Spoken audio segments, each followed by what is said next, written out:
Solo el misterio nos hace vivir, solo el misterio. Eso fue lo que escribió en Otra madrugada sonámbula Federico García Lorca. Eso es en lo que creemos algunos, de manera ya absolutamente irreversible. Y eso es lo que sospechaba también el maestro del misterio poético llamado Félix Grande. En el vídeo anterior a este, pudimos escucharle hablar de la evolución de la conciencia humana, de las comunidades de los últimos tiempos, de muchos temas distintos, que tenían que ver sobre todo con el mundo. Esta vez, lo que vamos a escuchar ahora es un testimonio que gira radicalmente en torno a su propio mundo interno, a sus batallas más íntimas, al misterio propio y a cómo él finalmente llegó a algunas conclusiones de lo que ese misterio significa. Yo recuerdo años antes de esta misma conversación que me dijera que se autodenominara como un agnóstico perplejo y atónito. Me dijo también aquella tarde que algo que un poeta, vale decir un artista del tipo que sea, no puede jamás echar al traste son las leyes poderosísimas, misteriosas, que lo gobiernan todo desde lo invisible, por más que no podamos llegar a comprenderlas. Ya dije en el vídeo anterior que era un poderosísimo intérprete de las emociones humanas. Es por eso por lo que este testimonio que viene a continuación me parece que no tiene paralelo, sobre todo en los tiempos que nos corren, en el sentido de lo extraño, lo rarísimo que es encontrar a alguien que hable como él, con tal honestidad brutal, radical, desde lo más profundo, desde las cimas de su conciencia. Si tuvo tantos lectores fidelísimos y también tantos amigos leales que le buscábamos, fue porque, entre otras razones, Félix Grande nunca se hacía trampas, intentaba al menos no hacerse trampas en lo que respecta al menos a la vida más íntima. Era alguien que vivía, iba por ahí en cueros vivos. Tal y como escribía, te hablaba. Tal y como te hablaba, intentaba aplicarse todos los cuentos. Digo esto porque quizás por los tiempos estos que corren, tan impostados, tan falsarios y tan profundamente demagógicos en muchos sentidos, quizá pueda escandalizar a alguien lo que vamos a escuchar. Yo en ese caso sugeriría a quien fuera, humildemente, piadosamente, que se mirara por dentro con cierto tipo de honestidad y de piedad y calibrara si nunca tiró ninguna piedra ni rompió ningún cristal. Esa honestidad brutal, radical que Félix tenía y que él consiguió a lo largo de los años, precisamente por haber tenido que estar continuamente escuchándose a sí mismo, era por lo que tantos buscábamos su compañía, su consuelo, los que tuvimos la grandísima fortuna de tenerle cerca, yo al menos en sus últimos años, para contarles nuestras indignaciones cotidianas, nuestros desvelos, nuestros milagros, cuando también los había, porque era un infinito traductor de las emociones. Un oído finísimo, dije también en el vídeo anterior, ¿no? Con el don de la música, a pesar de que él se consideraba un guitarrista flamenco totalmente fracasado. Eran también sus palabras textuales. Amó a la guitarra Tendremos tiempo probablemente en otro momento, en otro vídeo, de hablar más sobre él. Es obligado decir aquí que uno de los amigos que le buscaban, aunque fuera por teléfono desde cualquier parte del mundo, para contarle algún tipo de confidencia, para buscar el consuelo de su palabra, era Paco de Lucía. Fueron amiguísimos toda su vida y cuentan que Paco de Lucía a veces le llamaba y le decía: Félix, háblame de lo que quieras, pero háblame, porque necesitaba sencillamente escuchar su voz. Es esa voz la que vais a escuchar ahora vosotros, aunque sea a través de la grieta del tiempo de estos 14 años que han pasado, 2 sexenios. Han pasado muchas cosas. Ya dije que muy poco después de esta conversación, apenas un año después, Félix atravesó esa puerta de niebla hacia el otro lado. Aún no lo sabíamos, pero este testimonio es sobre todo el de un hombre que había alcanzado lo que él llamaba la victoria, el premio. ¿En qué consistía ese premio, esa victoria? Pues no en ningún tipo de galardón ni de distinción de esas que tantos ambicionan o ambicionamos, sino sencillamente el hecho de haber llegado a la vejez con una paz, una plenitud absoluta, junto a su compañera de vida, a la que quiso siempre, a la que jamás abandonó, ni viceversa. Ese fue el premio. También fue el premio, por supuesto, el afrontar la muerte, mirar a la cara a la muerte. Como él me dijera también en una de nuestras primeras conversaciones, él aspiraba a afrontar la muerte como lo hizo su padre y como lo hizo su abuelo, sin dejar que ese acontecimiento, ese tránsito, acabara arruinando una vida poderosa. La vida poderosísima de Félix Grande y su testimonio poderosísimo, inmenso, no fueron tampoco afrentados al final por ese tránsito. Es nobleza obligada también decir que poco después de que él abandonara este mundo, a finales de enero del 2014, años después también lo haría su mujer, Paquita Francisca Aguirre, también poeta galardonada. Y algo que quizás sí que estaba bastante fuera del cálculo es que la hija de ambos, Guadalupe, también les siguiera a ellos, por supuesto mucho más joven, a una edad de esas que consideramos que ese tipo de cosas pues no debieran suceder. Pero es que solo el misterio nos hace vivir, solo el misterio. Y solo el misterio sabe lo que nos espera al otro lado de la puerta de niebla. Como dijera él también en un poema de su último libro, de su último poemario publicado, que se llama Libro de Familia, todo lo que fuera estrépito es ya misterio.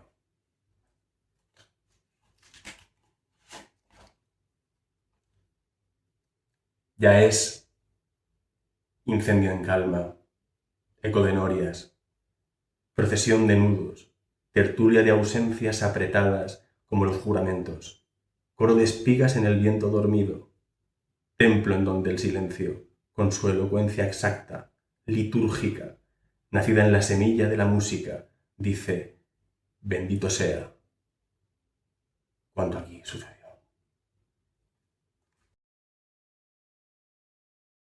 Vamos.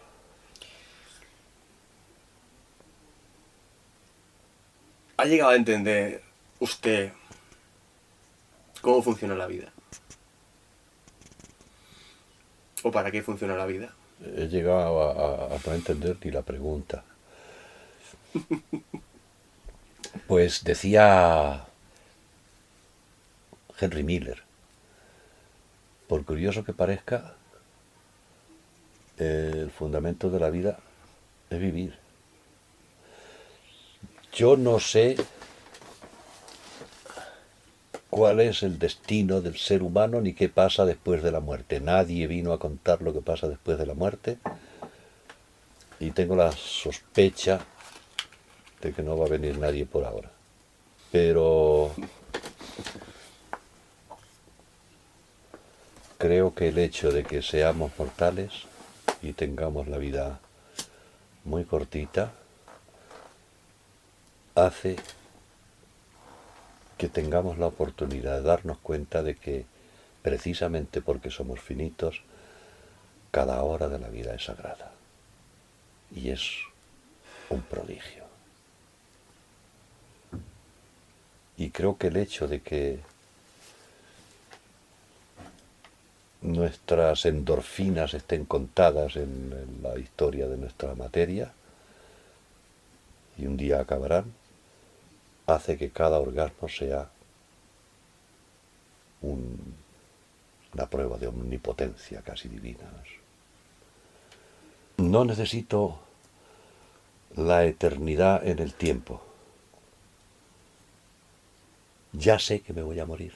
Enterré a mi padre, enterré a mi madre, enterré a varios hermanos, enterré a varios amigos, enterré a mis maestros, a muchos de mis maestros. Y un día pues alguien me enterrará a mí. Pero ¿y si no hubiera nacido? ¡Qué espanto! Otro pobre tomar ese café. ¡Qué fraude misterioso! Sí, que eso lo diga un genio. ¡Qué barbaridad! Eso sí es comunismo. Pienso que si no hubiera nacido, otro pobre tomara este café. Que dicho sea de paso, escribía eso ahí en París y era lo único que podía tomar, un cafetito. Porque además ese demonio, ese endemoniado, genial, pasaba hambre.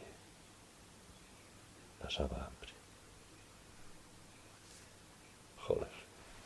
¿De qué te sientes?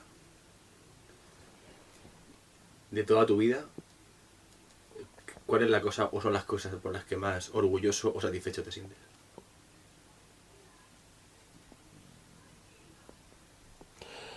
Me siento contento de haber podido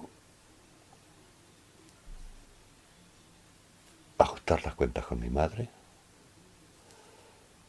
Tardé 5 o 6 años después de enterrarla.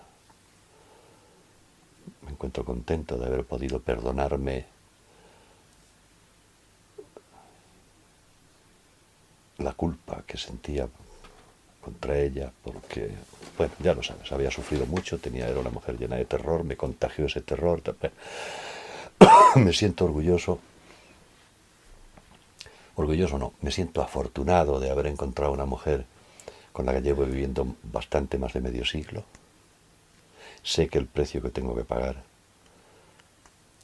lo estoy pagando ya, es el de saber que uno de los dos se va a morir el primero y que de los dos el que se quede aquí va a convertirse en un alma en pena. Pero este era el precio. Me acuerdo que un día hablando con Paca, una sola vez, contando esto, le dije: Paca, como quiera que en esta vida todo tiene su precio y las cosas importantes tienen un precio caro, los dos sabemos ya que el precio que estamos pagando, que ya hemos empezado a pagar por haber vivido juntos toda la vida, es que uno de los dos se va a morir el primero y que el otro se va a quedar deshecho. Le dije: sí, cuando nos conocimos y nos dimos cuenta de que queríamos vivir el uno con el otro, vivir toda la vida, ¿no? Que queríamos acompañarnos, protegernos el uno al otro. Nos hubieran dicho que este era el precio, ¿qué hubiéramos dicho? ¿Sabes lo que dijo Paca? Me miró y dijo: ¿a dónde hay que firmar?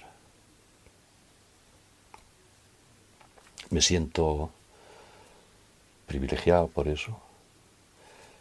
Me siento alegre por haber tenido alguna vez el ofuscado coraje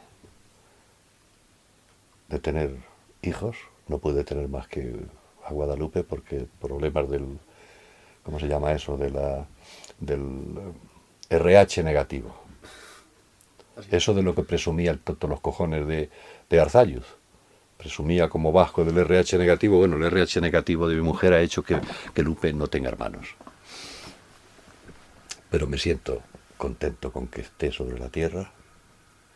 Me siento alegrísimo de lo bien que lo hizo mi padre y lo hizo mi madre con sus hijos, de manera que los 5 que sobrevivimos nos llevamos muy bien. Los 5 sabemos que si uno de los 5 tiene que huir de la justicia o acaba de matar a alguien, sabe que tiene 4 casas donde esconderse. Me siento agradecido al hecho de que me las he arreglado, algo habré puesto yo también de mi parte para tener buenos amigos. No muchos, pero los suficientes.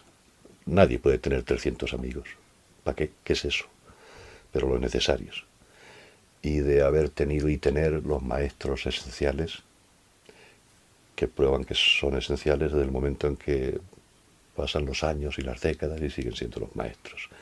¿Qué más? No sé, ya me acordaré de más cosas.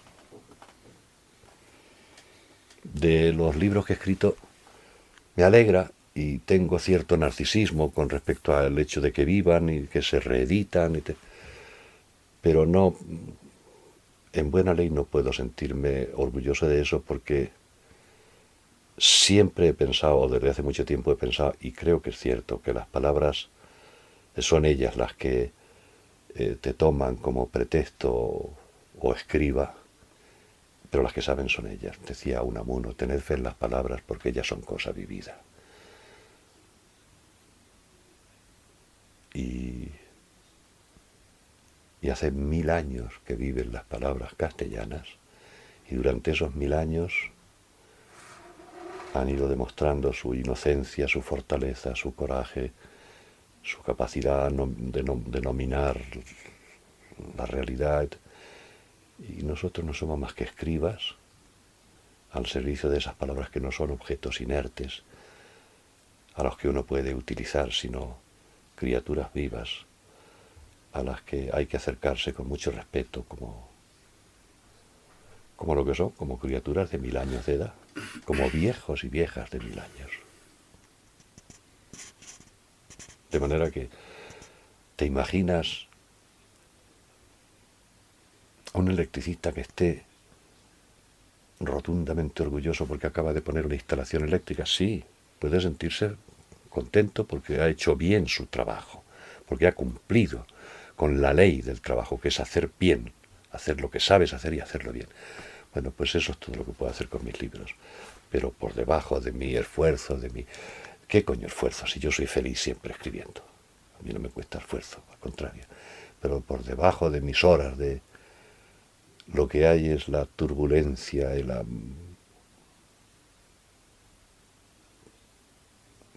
el magma de sabiduría de las palabras que avanzan como hormiguitas y de vez en cuando te permiten, te consienten que las juntes unas con otras para que digan algo que tú crees que es original. Sobre la originalidad también decía don Antonio Machado cosas. Sobre todo la originalidad hipervanguardista. Llegaba un momento en que decía, en una época de plena vanguardia, en una época en que la vanguardia le llamaba provinciano a don Antonio Machado. Decía, ha llegado un momento en que los novedosos apedrean a los originales. Originalidad era eso, hacer política o alguien la hará contra vosotros. Originalidad era, luego te leo un soneto de un poeta español en el que muestra en qué consistía la originalidad de Machado. Que yo creo que originalidad quizás sea muchas cosas, pero sobre todo poner de pie algo que dura. Bueno, la poesía de don Antonio ya dura un siglo y no se le ven muchas arrugas, no envejece el jodido. Es que no sé si es una pregunta muy difícil, que lo es seguro. Pero si te pidiera que me definieras la palabra emoción con un momento de tu vida concreto. Sí. Bueno, si quieres varios. Sí, pero me viene uno instantáneo. duró unas 20 horas y luego tuvo una segunda parte que dura todavía. Hubo un momento en que tuvimos que meter en el quirófano a Guadalupe.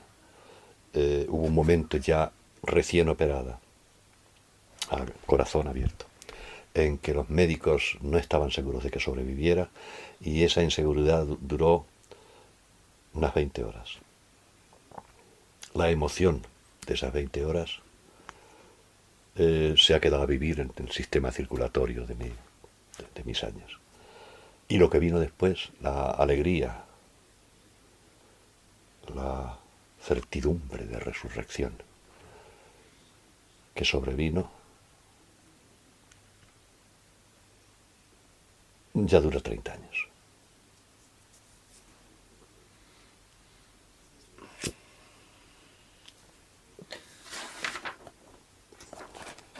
Si por el contrario te preguntara... Bueno, eso no te lo voy a preguntar porque no creo. Pero...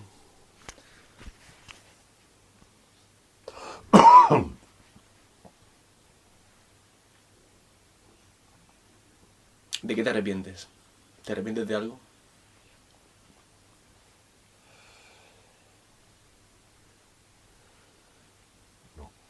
Creo que no. Supongo que he sido, si no malvado, malsano para alguna que otra persona alguna vez, pero no puedo recordar que lo haya sido de manera deliberada y con el simple propósito de hacer daño. No sé. ¿De qué podría yo arrepentirme? De haber tenido amantes mientras estaba viviendo con Paquita. Pues no puedo, porque yo sé que eso no era un propósito, no era...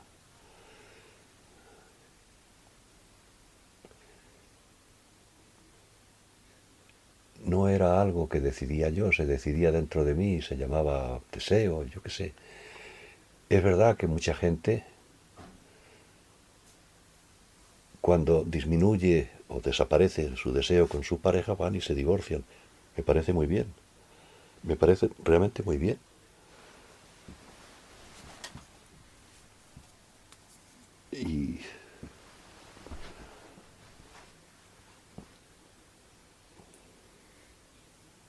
Y toda esa gente que todavía hace proclamas contra el divorcio, pues están chalados, yo qué sé, y son peligrosos. Me parece muy bien que cuando la gente va y ya no se desea y ya no se, pues, se separen. Pero es que yo no podía separarme de mi mujer. No podía prescindir de ella. De manera que no me siento... es que tú no me has preguntado de qué te sientes culpable y estoy hablando de algo que se parece a la culpa, pero sí, para sentir arrepentimiento hay que haberse sentido culpable de algo. No, siento haber tardado tantos años en poder hablar con mi madre, pero no me arrepiento porque tampoco pude hacerlo antes.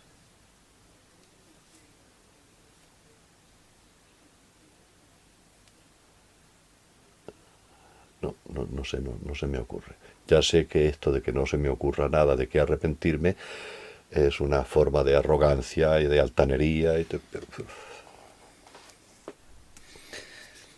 A tu madre sí, bueno, con tu madre hablaste largo y tendido últimamente. Pero si la tuvieras físicamente delante de ti ahora... No lo sé, pues la acariciaría y la mimaría y le daría cosas que no le di y que le hubieran hecho feliz o por lo menos le hubieran apaciguado su espanto. Es casi seguro. ¿Qué le dirías a tu padre? Le diría, fíjate que todavía hay un pleito edípico. Le diría, pero coño padre, ¿pero cómo te las arreglabas para sabiendo que el pozo estaba ahí, a donde se quería tirar tu mujer, y que tu mujer estaba allí, a unos metros del pozo, eras capaz? ¿Qué serenidad tenías tú en tu alma para ser capaz de irte al trabajo con tu chaqueta al hombro como en Novecento y para dormir de noche? ¿Cómo te las arreglabas mientras yo estaba incubando una neurosis que me iba a durar medio siglo? Pero ¿y qué me iba a contar mi padre? También era inocente el jodido, estaba sano. Y quizá él sabía, a través del código del conocimiento que produce el amor, quizá él sabía que su mujer no se iba a suicidar. Ojalá hubiera sabido contármelo a mí para que yo también me lo introyectara, pero no, con mi padre tengo pocos reproches. El único reproche que tengo es que él era fuerte, yo no. Él era un hombre musculoso, yo era un enteco, es la palabra que se usaba en el pueblo, así, delgadito y tal. Y me sentía disminuido en cuanto lo veía sudando y tirando sacos de 100 kilos para arriba. Pero eso, había envidia, la envidia suele ser malsana, pero al mismo tiempo me produjo una admiración que también era saludable para crecer y para tratar de imitarlo. Como no pude imitarlo, pues me hice poeta lírico. ¿Cómo iba a imitar a mi padre si era capaz de llevar 150 kilos a la espalda y corretear cuesta arriba, ¿no? De tu infancia, sí, has escrito, has hablado muchísimo. Y tienes ahí esa obra maestra. Pero a mí me produce mucha curiosidad saber cómo era... Bueno, claro, luego escribiste Taranto y entonces ahí hay muchas trazas. Pero, ¿qué recuerdas? ¿Cómo eras? El adolescente que tú eras, ¿cómo era? Exactamente. Es decir, cuando ya tenías tus 13, 14 años y tal, ¿con qué soñabas? ¿Qué era lo que...?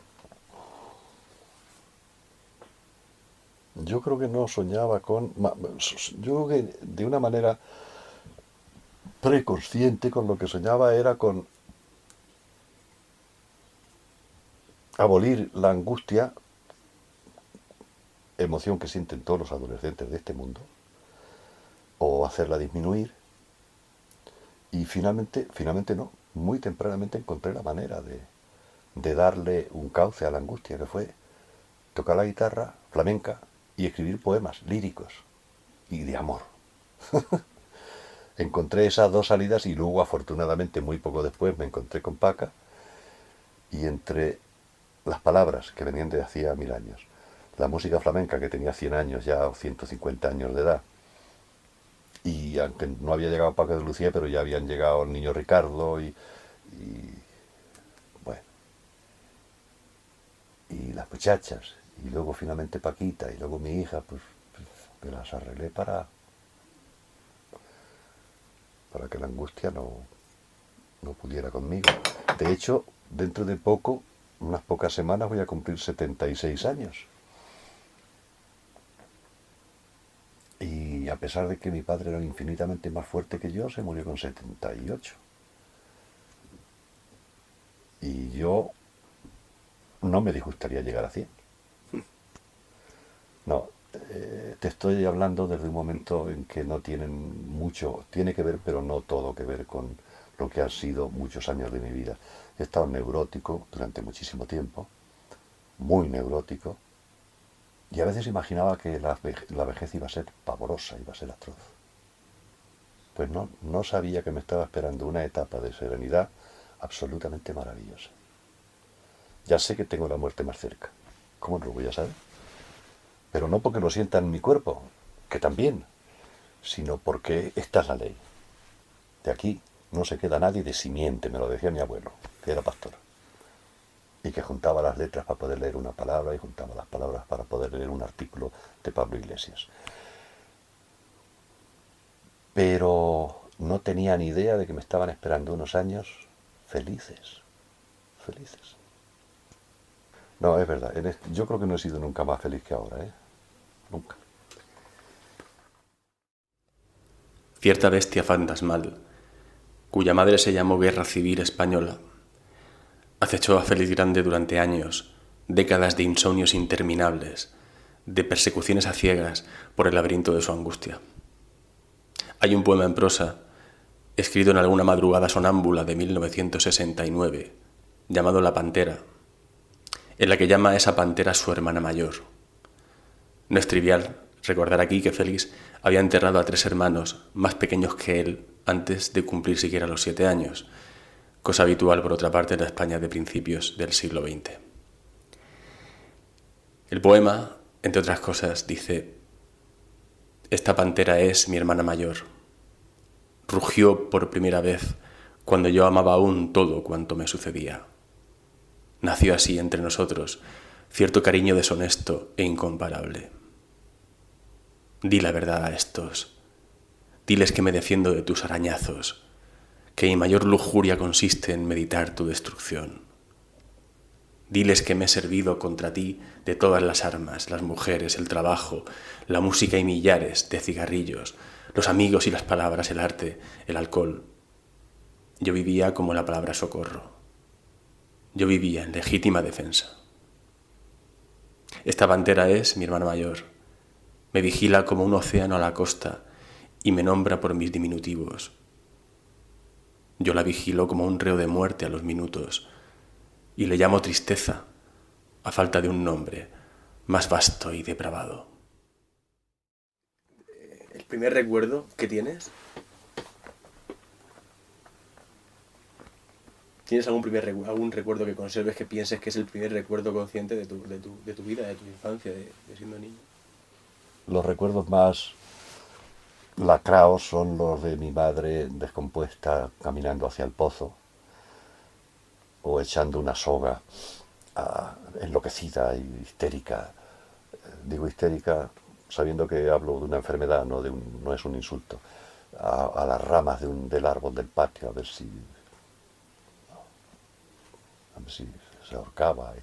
Pero una cuerdecita era una tomiza, no se podía ahorcar con aquello, estaba muy enferma.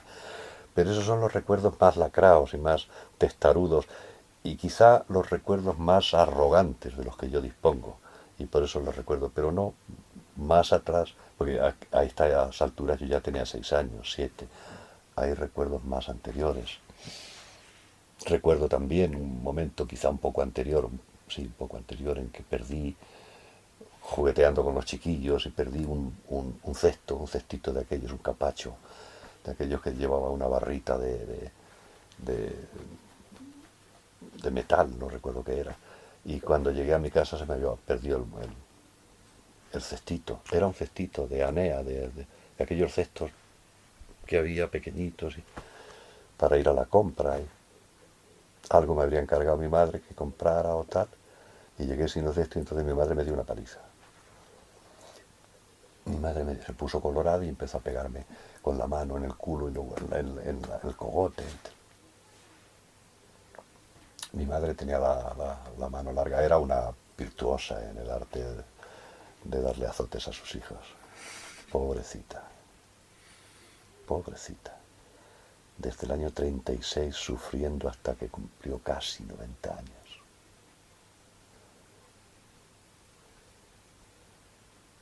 Qué odio tan sano tengo por las guerras civiles. Y qué odio tan sano tengo por los demagogos que están dispuestos a llevar a la gente a la guerra. Ay, qué maravilla de odio. Qué bien me sale cuando veo a un demagogo dispuesto a llevar a una multitud a la lucha, a la guerra, a la catástrofe, al crimen, a la sangre. Qué maravilla que se me ocurra en ese momento decir, pero qué hijo de puta, con todo mi respeto por todas las putas del mundo. ¿El primer poema que escribiste, lo recuerdas? Sí. Era un poema en el que un niño con un amigo suyo que tenía una hermana que se llamaba Ana María, exactamente como la protagonista del Guerrero del Antifaz, íbamos a rescatar a la hermana que la habían raptado los sarracenos. Esto venía directamente de la lectura del Guerrero del Antifaz. El Capitán Trueno también salió en los sarracenos. Y íbamos el hermano y yo con nuestras espadas y combatíamos contra los sarracenos, los dos solos, contra todos juntos, y los hacíamos huir, y despavoridos, y nosotros rescatábamos a Ana María y caminábamos hacia el pueblo, y el pueblo nos esperaba a la salida, vitoreándonos y dándonos gritos de gratitud. Eso fue un romance de unos 100 versos, versos octosílabos. ¿Eso qué edad tenías? Debía tener 7 años y medio, 8 tal vez.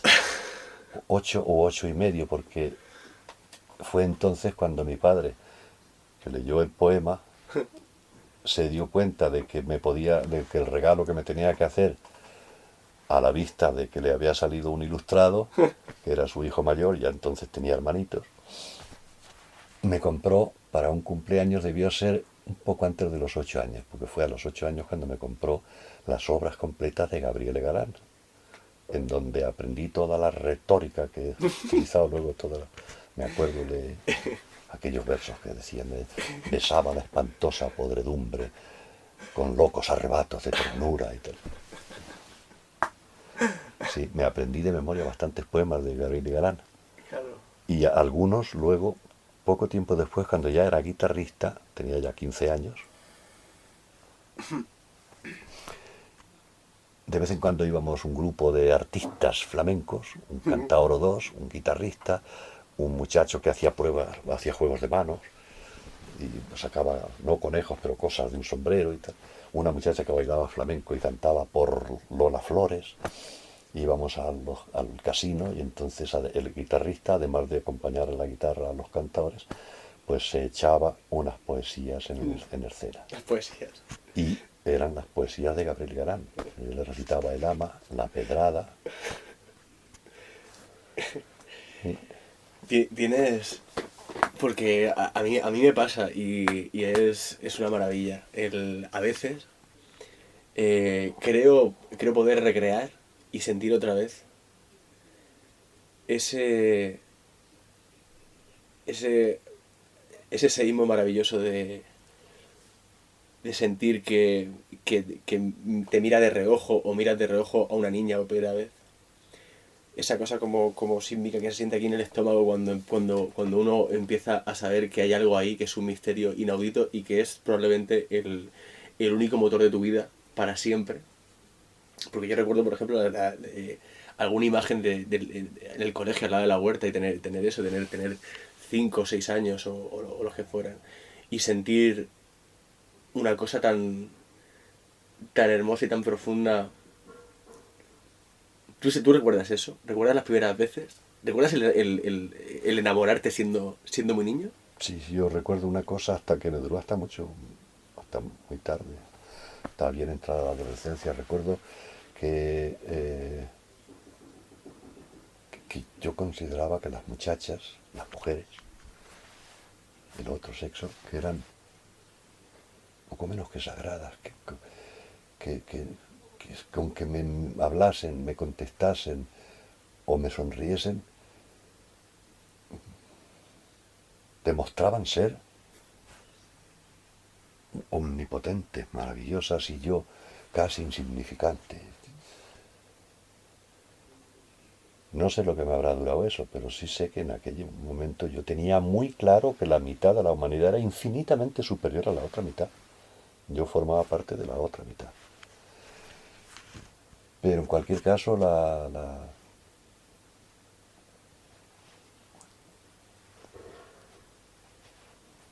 ceremonia esa que tiene que ver con el deseo ya se me quedó atrás. Yo ya soy viejo, y curiosamente creí que cuando llegase a esta edad en que ya ¿cómo se llama esa cosa que está en las hormonas masculinas? Tienen un nombre. Testosterona. La testosterona.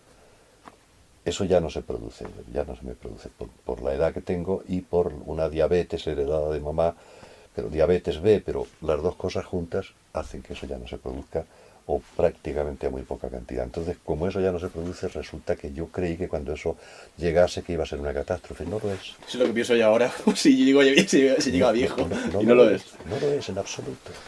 No, Qué bien. Cuánto me alegra. Motivos para amar haber nacido hay no sé si muchos, pero profundísimos, ¿no? Irrompibles, ¿no? Lo que pasa es que algunos pues esperan su turno y vienen cuando tienen que llegar. Yo de verdad que nunca pensé que pudiera tener una vejez serena, que pudiera dormirme sin tomar pastillas y sin las cuentas pendientes. La única cuenta pendiente que tengo ahora es, bueno, las cuentas pendientes que tengo ahora es que mi mujer dure mucho y que ya durará cada vez menos, que mi hija esté bien de salud y que mis hermanos no lo pasen mal y esto no es un deseo, es un hecho. Y seguir disfrutando con las palabras como he disfrutado siempre, pero más aún. Mira, la alegría que yo tengo 3 o 4 horas al día, encerrado en mi estudio, escribiendo, luego dices, bueno, a lo mejor un día te dan un premio importantísimo. No, si es que eso está bien, los premios vienen bien. El nivel de narcisismo que yo tenga, pues goza con los premios, pero el triunfo y la felicidad del ser escritor es el momento en que te estás acostando con las palabras. Es el placer de que las palabras vienen como unos cuantos miles de mujercitas pequeñas y se ponen y te sonríen todas juntas esperando que tú elijas a esta, a esta, a esta. Y además no se enfadan porque elijas a otras, ¿no? Es maravilloso eso.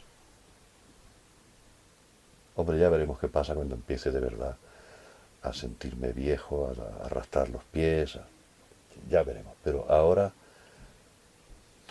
Oh, A lo mejor no llega a suceder, no diré por qué. pues a lo mejor con un poco de suerte, como soy hijo de cardiópatas y nieto de cardiópatas, a lo mejor me acuesto y ya no amanezco. No, esto lo digo, de hecho casi todos los viejos piensan así, piensan morirse así. También esto será modificado alguna vez. También habrá, y no creo que tarde mucho esto ya, se instalará dentro de la cultura de las democracias, de la cultura de la convivencia, se instalará la institución de la eutanasia. Y cuando la gente diga, bueno, ya no puedo más, pero sin dramatismo, pues se marche tranquilamente sin sufrir y sobre todo sin ser humillado por, por, por la autopodredumbre. Qué horror. Aquello que me contaste también hace unos años, de que tenías un amigo médico ahí enfrente que... Se murió. Ah, que murió. Sí, es verdad, me lo dijiste, cierto. Se murió. No, pero, hombre, tal como está ahora la situación de la cultura ante la muerte, está lleno de complicaciones. A ver cómo le cuentas tú, en mi caso, a mi hija, oye hija, mira, yo lo que tenía que hacer ya lo he hecho, ya no puedo seguir haciéndolo, dame un abrazo, que me quiero ir. Es difícil hacer eso. Pero ¿Tú crees que no lo entendería? Quizás seguramente lo entendería con la razón, pero nada más que con la razón. Con las emociones no.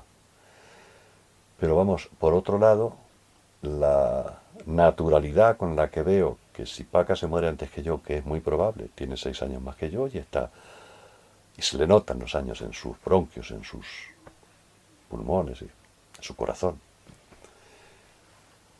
La naturalidad con la que contemplo que lo que seguramente sentiré cuando se muera es la gana de marcharme con ella, incluso no estaría mal para ser shakespeariano y hasta Dostoyevskiano, no, Dostoyevski tenía otro tipo de tragedia. Pero no estaría mal que cuando uno de los dos se acueste para morir, el otro se acueste al lado y diga, vámonos juntitos, tomados de la mano. No estaría nada mal, es una buena manera de terminar una historia de amor. Deberían terminar así. No digo deberían, pero deberían poder terminar así. Y estoy seguro de que no tardará mucho. No tardará mucho.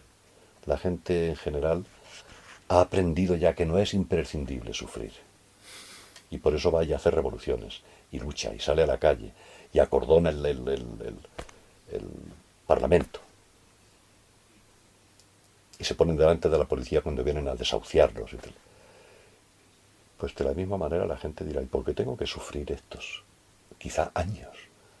¿Por qué? ¿Pero por qué? Porque ha dicho un tal Pablo de Tarso y sus herederos Rouco Varela que... ¿Pero qué disparate es este? ¿Pero con qué derecho van a obligarme a sufrir incluso ahora que soy viejo y que ya no puedo valerme? ¿Pero qué disparate? No creo que tarde mucho. A mí me encantaría ver al señor Rouco Varela en una cama de hospital, agonizando entre múltiples y sinuosos dolores, A lo mejor... y que nadie le diera una aspirina siquiera. Y dijera, No, bueno, no, que le den aspirina como le dan a todo el mundo. Pero a lo mejor el hombre está tan persuadido de su superstición que cree de verdad en ese momento que está haciendo méritos para ir a los brazos de nuestro Señor. A lo mejor lo cree. Esto es lo pavoroso, que a lo mejor lo cree. ¿tú crees que los curas creen en Dios? Yo creo que muchos sí.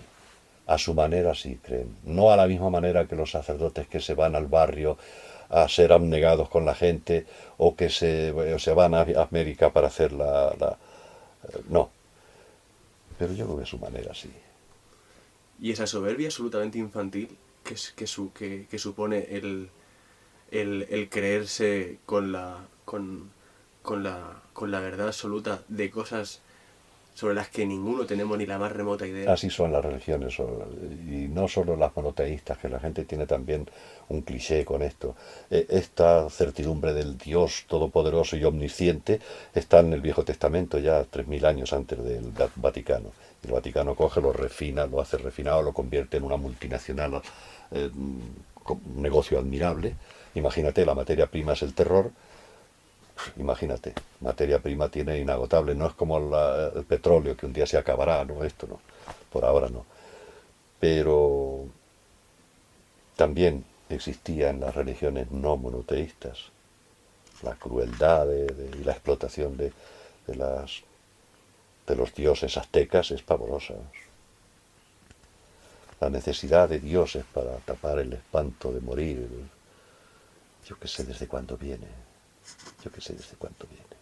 Bueno, los antropólogos han estudiado mucho sobre todo esto, la aparición, la llegada de los rituales, después de los mitos y finalmente de los dioses. Pero los dioses todos, ¿no? Y casi todos son furibundos, no era solo Yahvé y luego... No, los dioses griegos que inventaron la democracia, los griegos, pues habían inventado unos dioses que tenían una mala leche, una hostia, joder, como era Zeus. A ver, ¿por qué cojones tiene que haber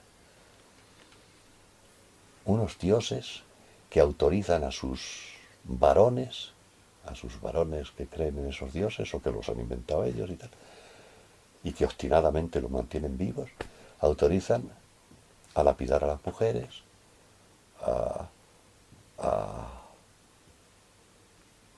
a cortarles, a mutilarles el sexo, a humillarlas, que autorizan a apedrear hasta la muerte a los homosexuales. Bueno, ¿qué os pasa a vosotros en la bragueta, hijos míos? ¿Qué coño os pasa en la bragueta? Yo supongo que hay gente que sabe más de esto. Por de pronto, hace ya muchos años, escribía sus libros Wilhelm Reich, que establecía de una manera casi fanática que el núcleo central de todo de toda la galaxia emocional era la sexualidad. ¿Qué les pasa a estos que han dado y mantienen el golpe planetario, el golpe de Estado planetario? ¿Qué les pasa? ¿De dónde viene la...? Nosotros nos casamos, ¿qué fecha de mayo? ¿Eh? ¿En qué día de mayo nos casamos tú y yo?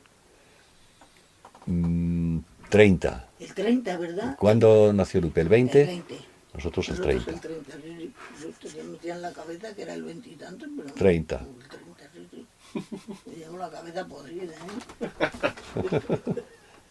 Tampoco me acuerdo muchas. Bueno, pues, ¿qué les pasa en la cabecita a estos que tienen esa pulsión de poder? A estos que tienen esa pulsión de acumulación de dinero, de poder, de papel moneda. Pues no sé, mira, lo que puedo decirte es que tiene algo que ver eso con una quiebra sexual, con una educación sexual insalubre. Es posible que sí, es posible que sí. ¿Hasta qué punto un cuerpo con su sexualidad satisfecha y garantizada para mañana, para pasado, tal, puede dejarse caer en ese infierno de la codicia sin fronteras? No lo sé. En una película que fue de los primeros documentales que salieron sobre la crisis, que se llama Inside Job, no sé Sí, si lo la has vi, visto. lo vi, sí. Algunos de los responsables de esta crisis, de los que acaparaban monstruosamente cantidades enormes de dinero, cayera quien cayera, una de las actividades de esta gente era irse de putas caras. Se iban a a las casas del alto standing, que eran muy caras, a estar con putas, y además tomaban mucha cocaína, porque parece que estimula la sexualidad y tal. Hombre, cuando hay que tomar cocaína para estimular la sexualidad, Ahí pasa casi algo. mejor cambia de pareja o espérate hasta que tengas deseo otro poco, otra vez, ¿no? Algo pasa, ¿no? Algo pasa. Algo pasa. La sexualidad debe tener mucha responsabilidad, toda en la duración de la especie y mucha en la angustia de la especie y en el desorden de estas cabezas tan inacabadas. Todavía digo inacabadas porque los antropólogos, los paleoantropólogos, han descubierto, te repito, de una manera científica, que el genoma nuestro es 99% igual que el genoma del simio. ¿Qué poder tiene la sexualidad, la pulsión sexual en la historia de la cultura, de la lentitud y de la edificación de la cultura? Debe ser mucho, debe ser mucho. En 1970, es decir, cuando contaba 33 años, y en algún lugar del sur de España, Félix vivió una experiencia maravillosa e indecente, decía él, cifrada luego en el que será seguramente su poemario más célebre, Las Roballadas de Horacio Martín. No solo es ese libro un santuario herético, pagano, sobre la aventura amorosa prohibida, también es, en gran parte, una proclama furibunda contra los represores, contra esos que desde hace milenios vienen envileciendo al erotismo, haciéndolo un objeto de compraventa hipócrita. Contra los fanáticos que han corrompido a la gente con esas, cito, sanguijuelas llamadas miedo, culpa, angustia. Porque para Félix Grande la reunión erótica podía ser, en según qué circunstancias, una de las formas más altas de honrar a la existencia. Es para mí dificilísimo elegir un solo poema de ese libro, porque es para mí también íntimamente sagrado. El que sigue es uno de los poemas que casi aprendí de memoria con poco más de 20 años. Es ese que se llama Lo fugitivo permanece y dura, en guiño a don Francisco de Quevedo. El que dice: mi recién conocida loba, no nos pidamos groseras garantías. Que dure un día, un año, un mes, es lateral en el amor. Que se acabe su precio, que duela luego es su victoria. Seamos servidores del amor y jamás sus contables. Cierto que viene para irse, como nosotros, como nosotros. Una pregunta que le hicieron a Leonard Cohen, que en este tipo de cosas es un tío que tiene mucho que ver contigo en muchos aspectos, y le preguntaron una vez muy bien, le preguntaron cuánto las mujeres han sido para ti un motivo más de fortaleza o de debilidad en tu vida. No, de fortaleza. De fortaleza, sin ninguna duda. Yo hubiera sido un desdichado absoluto sin la ayuda de las mujeres. Yo durante muchos años de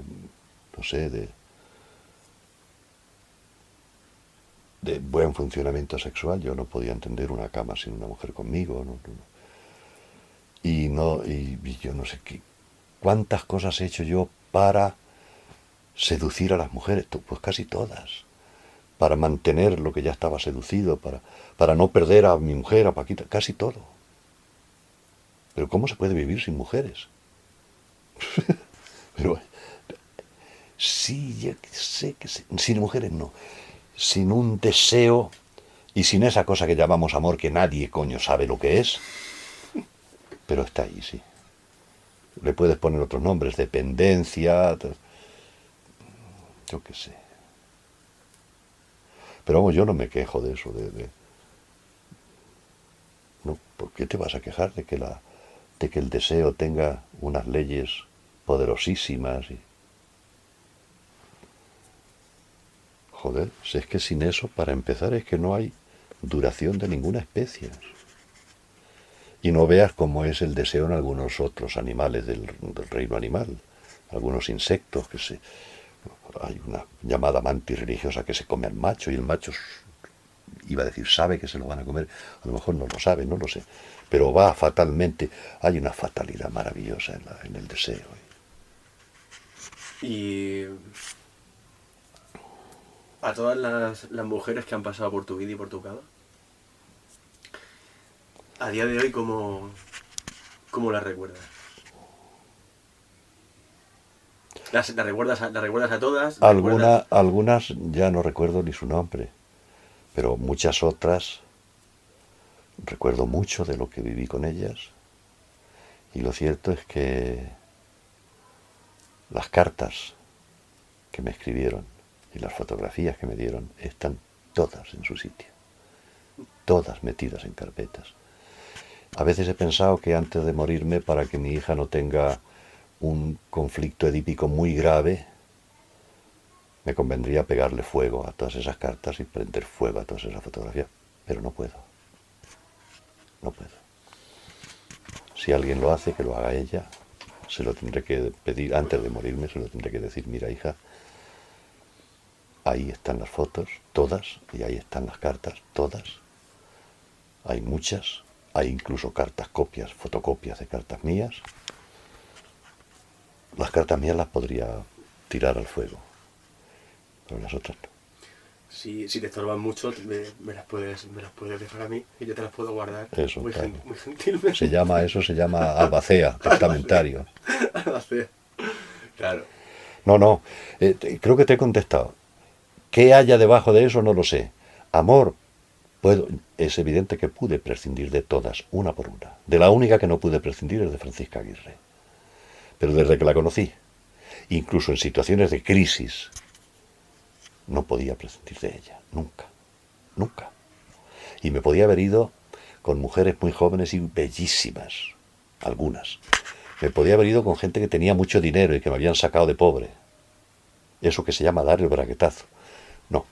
No pude, es que ni lo pensaba siquiera. Estaba fuera de mis cálculos, ¿no?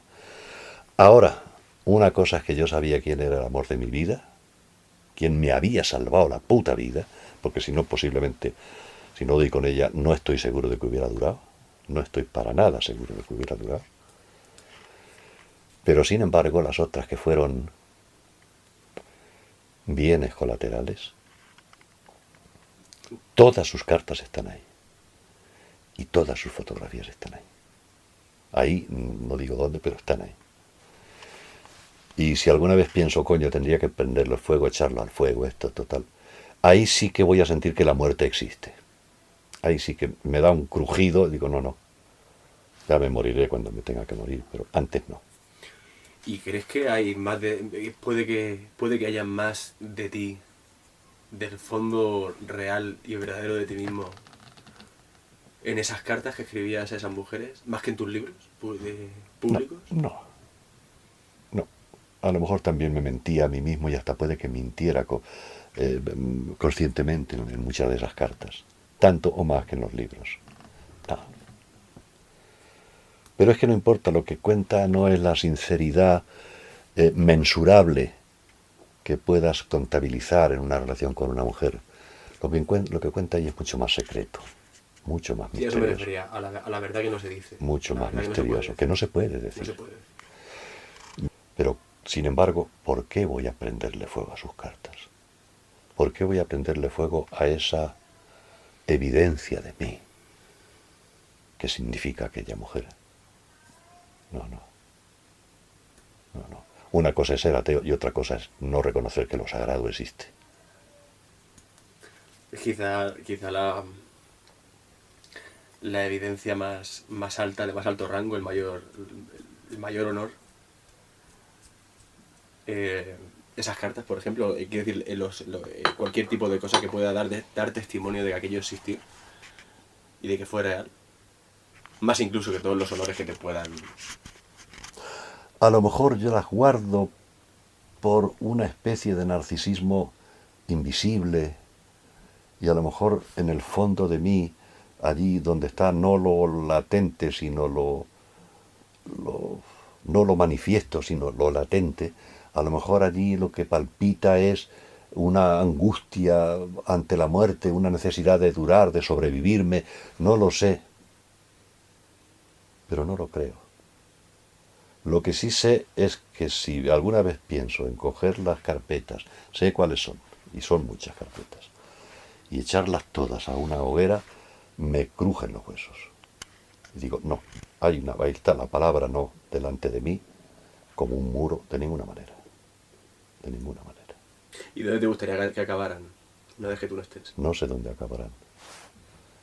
No sé. Si puedo tener una conversación muy grave con mi hija, ella decidirá.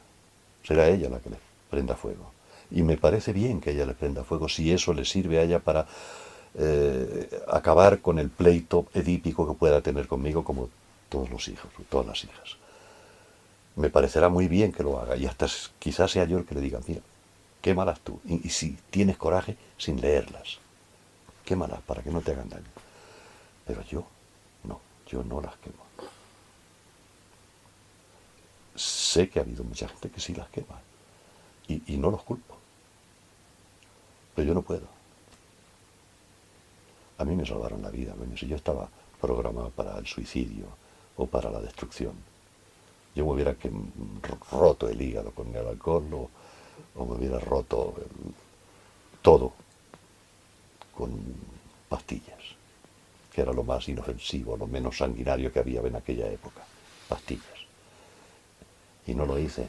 Pues por algo no lo hice. Por algo no lo hice. Es verdad que me encontré a Paca cuando yo ya tenía 20 años. Ya era una edad muy adelantada.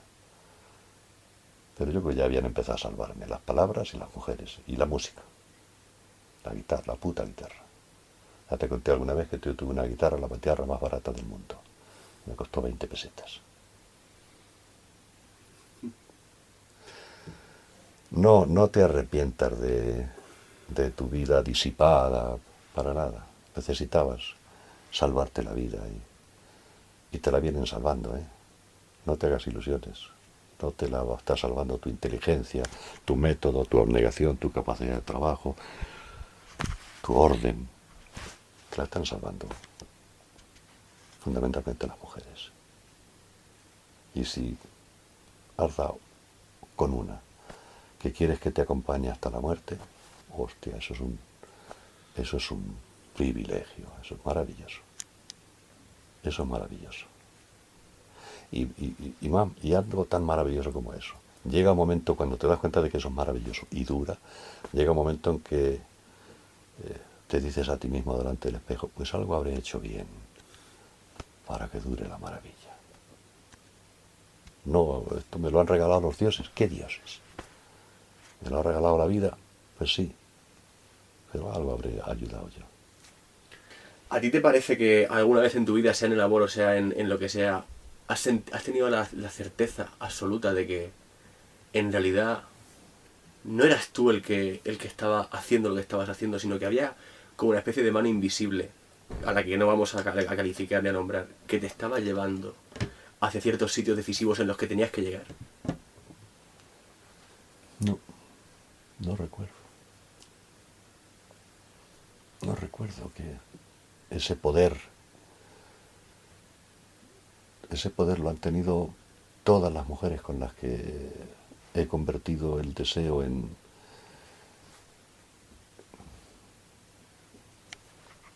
acumulación, en avaricia de acumulación. Y ese poder lo ha tenido Paca siempre, incluso sin deseo. Pero una mano mágica, no lo sé, creo que no. Creo que yo no he sentido nunca, no he visto nunca al destino decidiendo. No. Hay destino genético, no lo sospeché siempre. Ahora resulta que los neurobiólogos te lo certifican, hay un destino genético que tiene apuntado en su libro de contabilidad prácticamente el día en que te vas a morir y de qué, está ahí en el mapa, en el genoma. Y sí, hay destino, hay fatalidad, pero tal vez esos son los dioses. Tú qué sé. Los dioses, joder, con los dioses. Cuánta desdicha tenía que haber en aquellos presapiens para que inventasen los dioses. Y qué curioso cómo se parecen, sobre todo en la crueldad, en el autoritarismo, en la dimensión edípica, cómo se parecen todos, aunque no se hayan plagiado unos a otros. Porque mientras aquí estaban inventando unos dioses terribles en Grecia y en Palestina, en América, antes, sin conocerse, sin saber nada, estaban inventando sus propios dioses, que eran pues los de la fertilidad, los de la cosecha, los de la guerra. Y te das cuenta de que en todas las civilizaciones se repiten siempre. ¿Sí? Eso da que pensar un rato. Pues que parece que hay unas pulsiones fundamentales en todos los miembros de la especie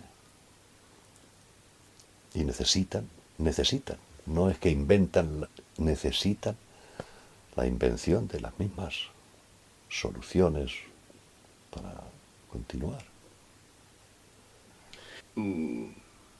Tus amigos. Quería saber quiénes han sido tus amigos, tanto notorios como puede ser Cortázar. Que me hablaras de quiénes han sido tus mejores amigos. Pero Cortázar no fue uno de mis mejores amigos. Fue amigo y fue uno de mis maestros. Ya, pero bueno. En serio. Quiero decir, todo como por donde quieras tirar del hilo. Pero amigos, yo que sé, he tenido unos cuantos amigos de todavía. Sigo teniendo amigos. Pues yo que sé, Eladio Cabañero. Fue un amigo radical.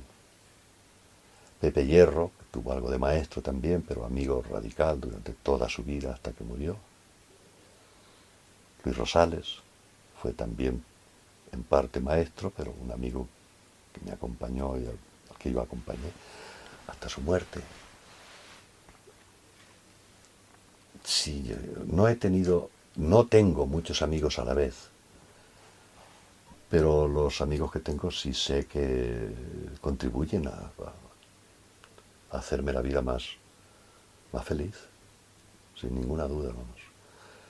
No, esta es otra, yo no sé desde cuándo existe la institución emocional llamada amistad, no sé, en el reloj antropológico no sé cuándo aparece, pero parece ser una necesidad también, no de la comunidad, sino del individuo, de la intimidad, de lo que llaman algunos filósofos cursis la mismidad. Y ahora pues sí tengo unos cuantos amigos que los que veo con frecuencia, los que no quiero que les pase nada malo, mayores de mi edad, pocos, y unos cuantos más jóvenes, pocos. Tú eres uno de ellos. Gracias. No, es así. Esta es otra. Hablábamos del deseo de las mujeres y tal. ¿Cómo se puede vivir sin mujeres? Lo mismo. Imagínate vivir sin amigos. Imagínatelo. Trata de imaginártelo. Una vez me dijo, no recuerdo quién, dijo, imagínate que te desempalabrasen, que te quedase de pronto sin palabras. Imagínate regresar ¿a dónde? Qué extraño simio, aterrado. Bueno, pues imagínate sin amigos. si piensas la cantidad de veces que los amigos te han ayudado a sobrellevar o a salir de una crisis, que los amigos te han ayudado a estar alegre un montón de horas, a través del teléfono, de una carta, de una conversación, joder.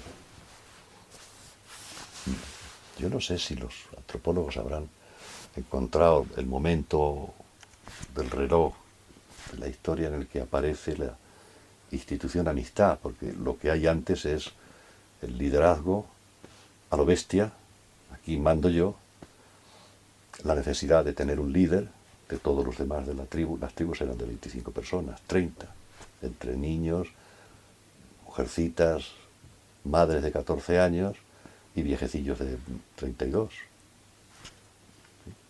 Y de pronto llegaba otra, acotaban de pronto en ese exilio, en esa, hay otra palabra para exilio, es el exilio caminante, ¿cómo se llama?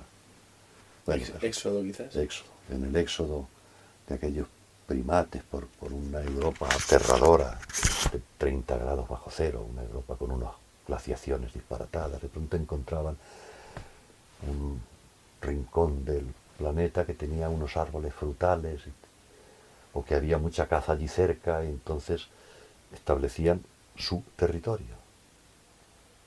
Ya esto los antropólogos le llaman la territorialidad, todavía existe. Los nacionalismos penden de esa parte del genoma. Este es mi territorio y aquí no pasan. Pero entonces no podían llegar a un acuerdo en asamblea con la otra tribu que venía a quitarles los árboles frutales y la caza que se daba mejor aquí y la pesca aquí en esta parte del río. Entonces se mataban. Una tribu mataba a la otra entera y a veces se los comían. Había una cosa que se llamaba canibalismo, porque tenían que comer proteínas y se acabó. Se acabó, sin darle más vueltas. Como ahora los leones y los ciervos, ¿no? Bueno, pues supongo que la amistad vendría después. Debe ser una institución ya creada por la civilización, creada por la cultura, por la historia de la cultura. Pero cuando surgió sería por algo. Serviría para algo, ser amigos. Quizá empezaron siendo cómplices. Claro. Y luego amigos, agradecidos. Y al fin y al cabo es una alianza. Sí. Quizá empezaron siendo cómplices. Contra un animal, un bicho, o contra un líder demasiado hijo de puta. Sí.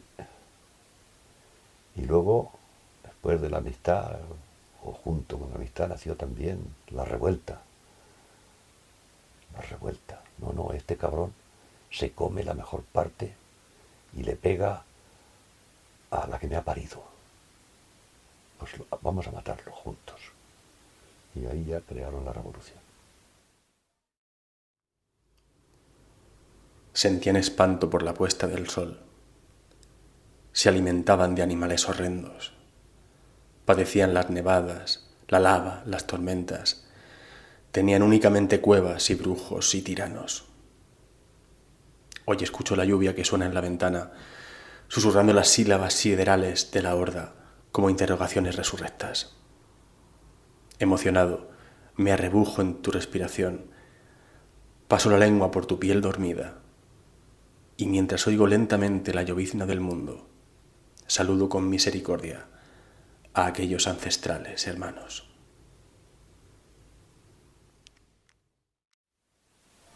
¿Y Panamérica?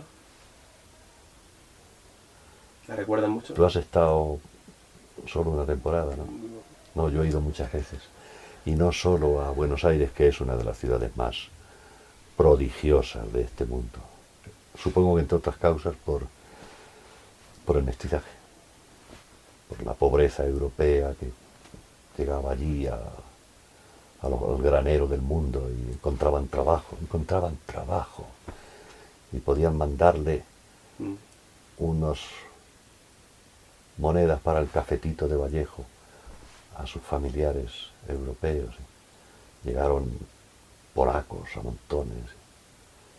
Allí a Buenos Aires llegaron judíos, sobre todo después de la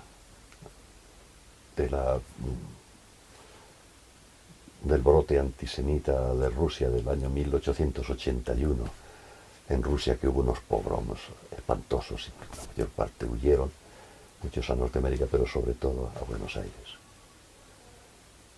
Y allí hay italianos, muchos italianos huyendo de la pobreza y de la humillación, muchos polacos huyendo de la humillación y de la pobreza, muchos centroeuropeos en general, muchos turcos les llamaban a todos los que venían de los países árabes, los turcos, muchos judíos. Y todo eso da como resultado una de las ciudades más cultas del mundo, más alertas del mundo, más valientes del mundo. La cantidad de valentía, de coraje que ha habido ahí durante la dictadura de Videla es increíble. Cómo se la jugaban los actores en escena. Y venían a por ellos y seguían RQR. Es una ciudad maravillosa. Pero claro, yo he ido a más sitios.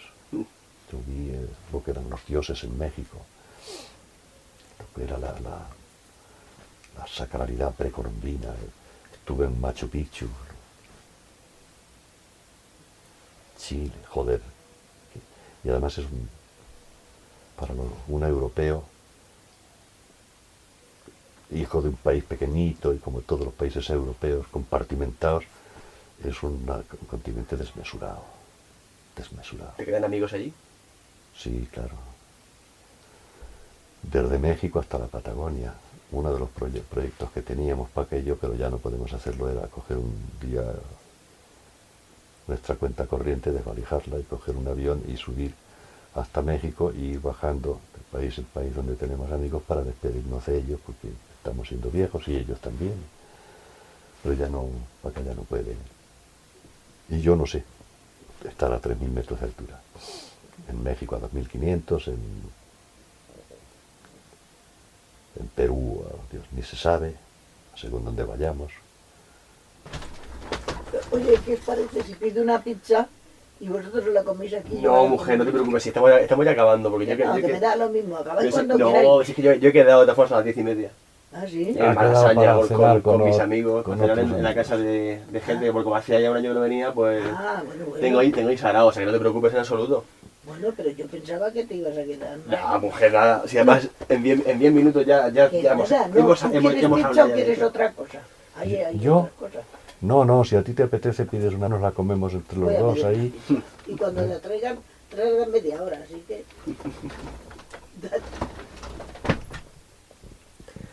Bueno, lo último ya. El Félix grande de los 75 años, si pudiera a lo mejor volver atrás durante 5 minutos o media hora y hablar con el muchacho que tú eras en Tomelloso a los 15, o con el joven más grande de los 25, ¿qué le dirías? ¿Tendrías algún tipo de consejo que darle? No, lo que te he contado antes de Paquita. El precio, ya sabes que tú ya intuyes que el precio va a ser este. Y sobre todo, tal vez al final el precio sea cada vez más caro. Y al final, ahora ya sé que al final el precio no es caro, pero sí le iba a dar. No, yo no sé lo que le diría. Creo que le diría lo que Paquita me dijo. ¿Dónde hay que firmar?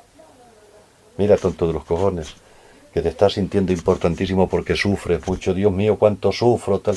Estoy inventando el sufrimiento. No seas tonto. Está aquí desde hace millones de años. Tranquilo. Y lo mejor que puedes hacer, sabiendo lo que te espera, porque ya lo sabes, es decir, dónde hay que firmar. Y firma, coño. Firma.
la ley, la bandera.